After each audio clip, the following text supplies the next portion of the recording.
ಭಾರತೀಯ ಜನತಾ ಪಾರ್ಟಿಯ ಮಾಜಿ ಸಚಿವರು, ಹಾಲಿ ಶಾಸಕರಾಗಿರ್ತಕ್ಕಂಥ ರಾಜರಾಜೇಶ್ವರಿ ನಗರದ ವಿಧಾನಸಭಾ ಸದಸ್ಯರಾಗಿರ್ತಕ್ಕಂಥ ಮುನಿರತ್ನಂ ಅಲಿಯಾಸ್ ಮುನಿರತ್ನಂ ನಾಯ್ಡುರ ಒಬ್ಬ ಗೂಂಡ ಇವತ್ತು ಲಂಚಕ್ಕಾಗಿ ಗುತ್ತಿಗೆದಾರನಿಗೆ ಹೀನಾಮಾನವಾಗಿ ಬೈದು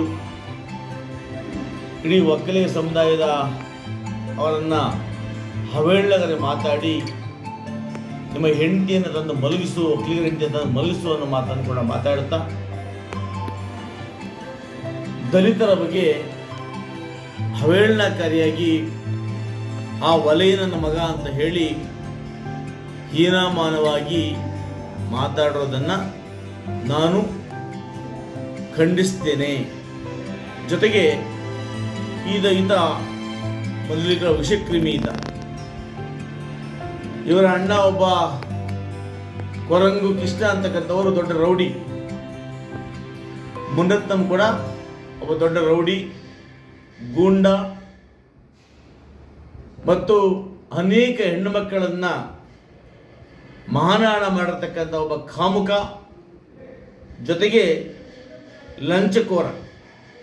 ಈತ BBMPಯಲ್ಲಿ ಸದಸ್ಯನಾಗಿದ್ದಾಗ ನೂರಾರು ಕೋಟಿ ರೂಪಾಯಿಗಳನ್ನು ಲಪಟಾಯಿಸಿ ಆ ಕಡತಗಳಿಗೆ ಬೆಂಕಿ ಹಚ್ಚಿ ಇಲಾಖೆಯನ್ನು ಸರ್ವನಾಶ ಮಾಡಿದ ಪುಣ್ಯಾತ್ಮ ಈತ. ಇಷ್ಟೇ ಅಲ್ಲ, ಈತ ವಿಧಾನಸಭಾ ಚುನಾವಣೆ ಸಮಯದಲ್ಲಿ ಫೇಕ್ ಐಡಿ ಕಾರ್ಡ್ಗಳನ್ನು ಪ್ರಿಂಟ್ ಮಾಡಿ ಜೈಲಿಗೆ ಕೂಡ ಹೋಗಿದ್ದಂಥ FIR ಹಾಕಿಸ್ಕೊಂಡಿರ್ತಕ್ಕಂಥ ಗಿರಾಕಿ ಈತ. ಇಂಥ ಒಬ್ಬ ಅಯೋಗ್ಯ ನಮ್ಮ ಸಮುದಾಯವನ್ನು, ದಲಿತ ಸಮುದಾಯವನ್ನು ವಲಯ ಮಕ್ಕಳು ಅಂತೇಳಿ ಹೀನಾಯವಾಗಿ ಮಾತಾಡಿದ್ದಾನೆ. ಇದು ಆತನಿಗೆ ಶೋಭಿತಕ್ಕಂಥಲ್ಲ. ಇದನ್ನು ಇಡೀ ನಮ್ಮ ದಲಿತ ಸಮುದಾಯ, ಪರಿಶಿಷ್ಟ ಜಾತಿ, ಪರಿಶಿಷ್ಟ ಪಂಗಡ ಎಲ್ಲರೂ ಸೇರಿ ಇಡೀ ದಲಿತ ಸಮುದಾಯ ಒತ್ತಾಯ ಮಾಡ್ತೇವೆ. ಇಂಥ ಒಬ್ಬ ಗೂಂಡ, ಸಮಾಜಕ್ಕೆ ಅನ್ಯಾಯ ಆಗಿರ್ತಕ್ಕಂಥ ಲಂಚಕೋರ, ಸಮಾಜದ ಎಲ್ಲ ಜಾತಿಯವರನ್ನು, ಒಕ್ಕಲಿಗ ಸಮುದಾಯವನ್ನು, ಹರಿಜನ ಸಮುದಾಯವನ್ನು ಬಹಳ ಹೀನಾಯವಾಗಿ ತುಚ್ಛವಾಗಿ ಮಾತಾಡಿರ್ತಕ್ಕಂಥ ಮುನಿರತ್ನಂ ಅವರನ್ನು ಗಡೀಪಾರು ಮಾಡಬೇಕು ಅಂತ ನಾನು ಒತ್ತಾಯ ಮಾಡ್ತೇನೆ. ಸರ್ಕಾರ, ಸಿದ್ದರಾಮಯ್ಯ ಸರ್ಕಾರ ಇವತ್ತು ಪರಮೇಶ್ವರ ಗೃಹಮಂತ್ರಿಗಳು ಅವರನ್ನು ಬಂಧಿಸಿದ್ದಾರೆ. ಆ ಬಂಧನ ಸ್ವಾಗತ ಮಾಡ್ತೇನೆ. ಅದೇ ರೀತಿ ಇದರ ಮೇಲೆ ಇರ್ತಕ್ಕಂಥ ಎಲ್ಲ ಅಪರಾಧಗಳನ್ನು ಇವತ್ತು ತೆರೆಸಿ ಇದನ್ನು ಸಂಪೂರ್ಣವಾಗಿ ಜೈಲಿಗೆ ಕಳಿಸಬೇಕು ಅಂತೇಳಿ ನಾನು ಅದು ಆಗ್ರಹ ಮಾಡ್ತೇನೆ. ಯಾಕಂದರೆ ನಾನು ನೋಡಿದೆ, ಪ್ರಹ್ಲಾದ್ ಜೋಶಿ ಅವರು, ಅಶೋಕ್ ಅವರು ಮಾತಾಡಿದ ನಾನು ನೋಡಿದೆ. ಅವ್ರಿಗೆ BJP ಅವರಿಗೆ ಮಾನ ಮರ್ಯಾದೆ ಇಲ್ಲ. BJP ಅವ್ರಿಗೇನಾದರೂ ಕೂಡ ಮಾನ ಮರ್ಯಾದೆ ಇದ್ದರೆ ಅಶೋಕ್ ಅವರೇ, ಪ್ರಹ್ಲಾದ್ ಜೋಶಿರವರೇ ಮತ್ತು CT ರವಿ ಅವರೇ, ನಿಮಗೇನಾದರೂ ಛಲವಾದಿ ನಾರಾಯಣ ಸ್ವಾಮಿ ಅವರೇ, ನಿಮಗೇನಾದರೂ ಕೂಡ ಮಾನ ಮರ್ಯಾದೆ ಇದೆಯಾ? ನೀವೆಲ್ಲ ಚುನಾವಣೆಯಲ್ಲಿ ದಲಿತರ ಮತಗಳನ್ನು ಪಡೆದು ಆಯ್ಕೆ ಆಗ್ತೀರಿ. ನಂತರ ನಿಮ್ಮ ಒಬ್ಬ ಪ್ರಭಾವಿ ಮುಖಂಡ, ಜೊತೆಗೆ ಈ ರಾಜ್ಯ ಕಂಡಂಥ ಭ್ರಷ್ಟ, ಆತನು ಶಾಸಕನಾಗಿದ್ದಾಗ ಮತ್ತು ಆತನ ಮಂತ್ರಿಯಾಗಿದ್ದಾಗ ಆ ಬರ್ತಕ್ಕಂಥ KLD ಗ್ರಾಂಟ್ ಏನಿತ್ತು 1800 ಕೋಟಿಗಳನ್ನು ಗುಳುಂ ಮಾಡಿರ್ತಕ್ಕಂಥ ಮುನಿರತ್ನಂ ನಾಯ್ಡು, ಆತನ ಬಗ್ಗೆ ಆತನ ಮಾತಾಡೋದನ್ನು ಸಮರ್ಥನೆ ಮಾಡಿಕೊಡ್ತೀರಾ? ನಿಮಗೇನಾದರೂ ಮಾನ ಮರ್ಯಾದೆ ಇದೆಯಾ? ಆತ ನೇರವಾದ ಮಿಮಿಕ್ರಿ ಅಂತ ಹೇಳ್ತೀರಿ. ಇದು ಜನ ಅರ್ಥ ಮಾಡ್ಕೋಬೇಕು. BJPಯವರು ಸತ್ಯವನ್ನು ಕೂಡ ಮಿಮಿಕ್ರಿ ಅಂತ ಹೇಳ್ತಾರೆ ಅಂದರೆ ಇವರು ಯಾವ ಮಟ್ಟಿಗೆ ಹಿಡಿದಿದ್ದಾರೆ ಅಂತೇಳಿ ಜನ ಅರ್ಥ ಮಾಡ್ಕೋಬೇಕು. ನಾವಂದ್ರೆ ಖಂಡಿಸ್ತೇವೆ.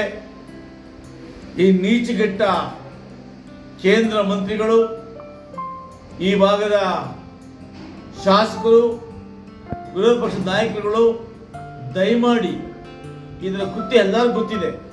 ಇವತ್ತು ಆತನ ವಿರುದ್ಧವಾಗಿ ಲಕ್ಷಾಂತರ ಮಂದಿ ಇವತ್ತು ಧರಣಿಯನ್ನು ಮಾಡೋದ್ರ ಮುಖಾಂತರ ಅವನನ್ನು ಗಡೀಪಾರು ಮಾಡಬೇಕು, ಅವನ ಶಾಸಕತ್ವವನ್ನು ವಜಾ ಮಾಡಬೇಕು ಅಂತ ಹೇಳಿ ಎಲ್ಲ ಆಗ್ರಹ ಮಾಡ್ತಾ ಇದ್ದಾರೆ.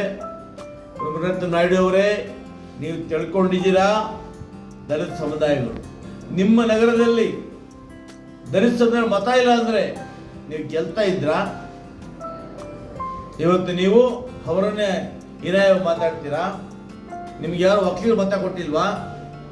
ದಲಿತರು ಮತ ಕೊಟ್ಟಿಲ್ವಾ? ನಿಮ್ಮ ಜಾತಿಯಲ್ಲಿ ಗೆದ್ರ ನೀವು? ಇವತ್ತು ನೀವು ಒಕ್ಕಲಿಗ ಜಾತಿಯನ್ನ, ದಲಿತರನ್ನ ಹೀನಾಯವಾಗಿ ಮಾತಾಡಿದ್ದೀರಾ. ಹೆಣ್ಣು ಮಕ್ಕಳನ್ನ ನನ್ನ ಮಂಚಕ್ಕೆ ಕಳಿಸು, ನಿಮ್ಮ ಹೆಂಡತಿಯನ್ನೇ ಕಳಿಸು, ನಿಮ್ಮ ತಾಯಿಯನ್ನೇ ಕಳಿಸು ಅಂತೇಳಿ ಮಾತಾಡ್ತಾನೆ. ಬಹುಶಃ ಇದು ಇಡೀ ಶ್ರೀಕುಲಕ್ಕೆ, ಮಹಿಳಾ ಸಮಾಜಕ್ಕೆ ಮಾಡ್ತಕ್ಕಂಥ ಒಂದು ದೌರ್ಜನ್ಯ ಮತ್ತು ಅವಮಾನ ಅಂತ ಹೇಳೋದಕ್ಕೆ ಇಚ್ಛೆ ಪಡ್ತೇನೆ. ಯಾಕಂದ್ರೆ ಅವನು ನೇರವಾಗಿ ಹೇಳ್ತಾನೆ, ಹೆಂಡತಿ ತಾನು ಮಲಗಿಸೋನ ಪಕ್ಕದಲ್ಲಿ ಅಂತ, ನಿಮ್ಮ ತಾಯಿಯನ್ನು ಮಲಗಿಸುವಂತಾನೆ, ಮಾತುಗೂ ನಿನ್ನಮ್ಮ ಅಂತಾನೆ. ಅಂದ್ರೆ ಇಡೀ ಶ್ರೀಕುಲ ಕಳಂಕ ಇವನು. ಇವತ್ತು ಆ ಶ್ರೀಕುಲ ಕಳಂಕ ಆಗಿರ್ತಕ್ಕಂಥ ಮುನತ್ತನ ನಾಯ್ಡು ಈ ಮಹಿಳಾ ಸಂಘಟನೆ ಕೂಡ ಮನವಿ ಮಾಡ್ತೇನೆ, ನೀವೆಲ್ಲ ಒಂದಾಗಿ ಈ ದುಷ್ಟರ ವಿರುದ್ಧ ಹೋರಾಡಬೇಕು ಅಂತೇಳಿ ಮಹಿಳಾ ಸಂಘಟನೆಗಳಲ್ಲಿ ಕೂಡ ಮನವಿ ಮಾಡ್ತೇನೆ. ಇದಕ್ಕೆ ನಿಮಗೆ ಶಿಕ್ಷೆ ಆಗ್ತದೆ ಅನ್ನೋ ಮಾತನ್ನ ನಾನು ಖಡಾಖಂಡಿತವಾಗಿ ಹೇಳ್ತೇನೆ. ಗೌರವಾನ್ವಿತ ಮುಖ್ಯಮಂತ್ರಿಗಳು, ಗೃಹ ಮಂತ್ರಿ ಪರಮೇಶ್ವರ್ ಅವರು ಈ ವಿಚಾರ ಗಂಭೀರವಾಗಿ ಪರಿಗಣಿಸಬೇಕು. ಒಬ್ಬ ಶಾಸಕ ಈ ಭಾಷೆಯನ್ನು ನೇರವಾಗಿ ಬಳಸಿ ಲಂಚಕ್ಕೆ ಬೇಡಿಕೆ ಇಡ್ತಾನೆ ಅಂದ್ರೆ ಇದಕ್ಕಿನ ಉದಾಹರಣೆ ಏನ್ ಬೇಕು? ಬಿಜೆಪಿ ಅವರು ಏನೇ ತಪ್ಪು ಮಾಡಿದ್ರು ಕೂಡ ಅವರು ಸಮರ್ಥನೆ ಮಾಡ್ಕೊಳ್ತಾರೆ, ಅವರ ಚಾಳಿ ಅದು. ಆದರೆ ನೀವು ಪ್ರಬುದ್ಧರಿದ್ದೀರಿ, ಯಾರೇನೇ ಹೇಳಲಿ ಅವ್ರನ್ನೇನೋ ಬಂಧಿಸಿದ್ದೀರಾ. ಆ ಬಂಧನದಿಂದ ಅವ್ರು ಶಿಕ್ಷೆ ಮಾಡಬೇಕು, ಅವ್ರನ್ನ ಗಡಿಪಾರು ಮಾಡಿ ಆ ವಿಧಾನಸಭೆಯನ್ನ ರದ್ದು ಮಾಡಬೇಕು ಅಂತೇಳಿ ಇಡೀ ದಲಿತ ಸಮುದಾಯದ ಪರವಾಗಿ, ಸಮಸ್ತ ಜನತೆಯ ಪರವಾಗಿ ನಾನು ಸರ್ಕಾರವನ್ನು ಆಗ್ರಹ ಮಾಡ್ತೇನೆ.